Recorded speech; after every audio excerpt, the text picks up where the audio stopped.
हमारी लाडली बेटी। ये कहानी हमारी लाडली बेटी पारिवारिक कहानी आपको अपनी सी लगेगी, क्योंकि हर परिवार में इस कहानी की तरह थोड़े मनमुटाव, थोड़ी अनबन होती ही है। लेकिन मैं ये दिल से चाहूंगी कि हर परिवार में होने वाले मनमुटावों का अंत इस कहानी की तरह खुशियों से भरा हो। शाम को आते हुए राशन लेते आना और हाँ, मुन्ना के स्कूल में फीस भरनी है, उसके लिए पैसे देते जाओ।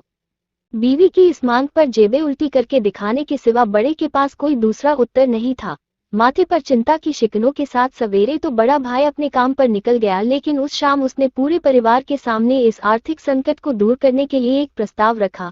क्यों न हम उस प्लॉट को बेच दें जिसे बाबूजी ने लक्ष्मी को शादी में देने के लिए खरीदा था। बेटी को दी हुई चीज वापस नहीं मांगते, पाप लगता है। लक्ष्मी का जन्म होते ही घर खुशियों से भर गया था, तभी तुम्हारे बाप ने ये तय कर लिया था कि ये प्लॉट लक्ष्मी का है, जो उसे उसकी शादी में दे दिया जाएगा। माँ ने अपना विरोध जताते हुए कहा। कौन सी बेटी?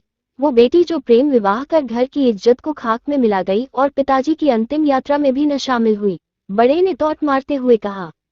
मेरा मुंह मत खुलवा, यहाँ कौन नहीं जानता कि लक्ष्मी को उस दिन गली के नाके से ही लौटा दिया गया था और उससे अपने पिता से आखिरी बार मिलने का हक भी छीन लिया गया था।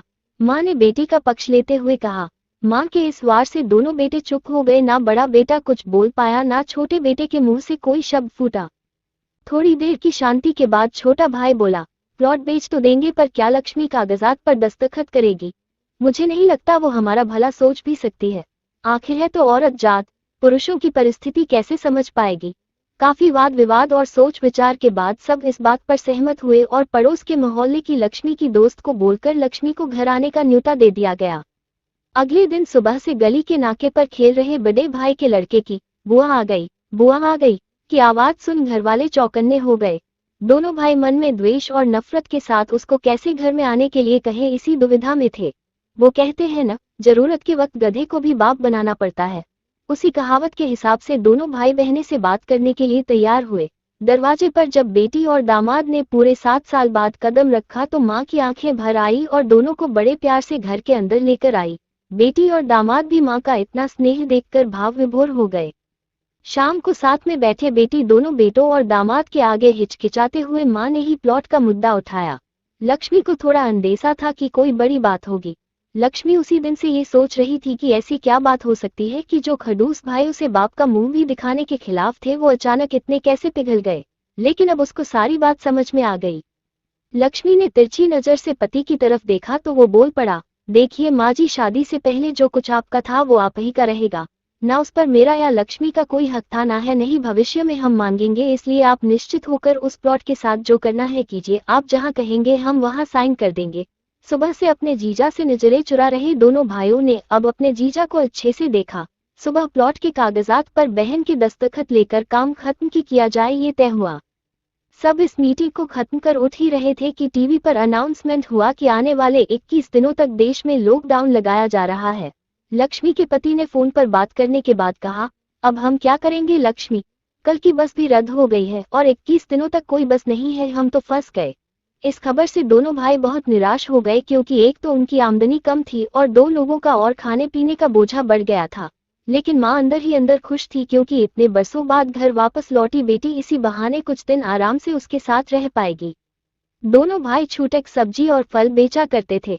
कुछ दिनों में ही लॉकडाउन के चलते और कोरोना वायरस के चलते लोगों ने उनसे सब्जियां और फल खरीदने बंद कर दिए। पहले से खराब उनकी आर्थिक स्थिति और ज्यादा खराब होने लगी और वह मन ही मन लक्ष्मी के कदमों को अशुभ मानने लगे। बहन और जीजा जी से उनकी यह हालत छुपी नहीं थी। लक्ष्मी के कहने पर उसके पति ने दोनों भाइयों की सब्जी और फल की रेडियो पर लोहे की रॉड और जालियां फिट कर दी। बाजार जाकर दोनों के लिए कैप, हाथों के दस्ताने और थोक के भाव से सब्जी और फल खरीद लाए। दोनों की रेडिया अच्छे से तैयार कर फल और सब्जियां ढक कर दोनों भाइयों को टोपी और दस्ताने देकर जीजा जी ने उनसे कहा, एक बार इस तरह से धंधा करके देखो, शायद आपका मुनाफा बढ़ जाए। थोड़ी आनाकानी करने के बाद दोनों भाइयों ने जीजा जी के समझाए अनुसार धंधा शुरू किया। 2-3 दिनों बाद ही कोरोना से घबराए लोग अब ढकी हुई फल और सब्जियां और दस्ताने और सेफ्टी का ध्यान रखते बेचने वालों से ही। इस तरह समझदार दामाद की वजह से धीरे धीरे दोनों भाइयों का धंधा अच्छा चलने लगा और उनके घर का गल्ला जो पहले खाली हो रहा था अब धीरे धीरे भरने लगा। माँ जैसे अपने मरे हुए पति से मन ही मन संवाद साधने लगी। देखो जी, आपकी लक्ष्मी सच में लक्ष्मी है।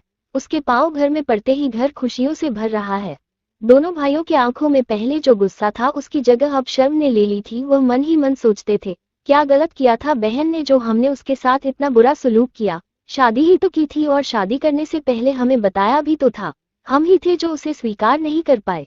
राज 10। दोनों भाइयों के मन में द्वेष और नफरत धीरे धीरे क्वारंटाइन हो गए। 21 दिन बाद जब दीदी और जीजाजी प्लॉट के कागज पर साइन करने जाने लगे तब दोनों भाइयों ने उन्हें रोक लिया और उनकी माफी मांगते हुए वो पेपर्स उन्हें देते हुए बोले, शादी के वक्त हमने आपको कोई तोहफा तो दूर की बात है, आपका हक भी नहीं दिया, लेकिन अब इस प्लॉट को स्वीकार कर हमें प्रायश्चित करने का एक मौका दीजिए।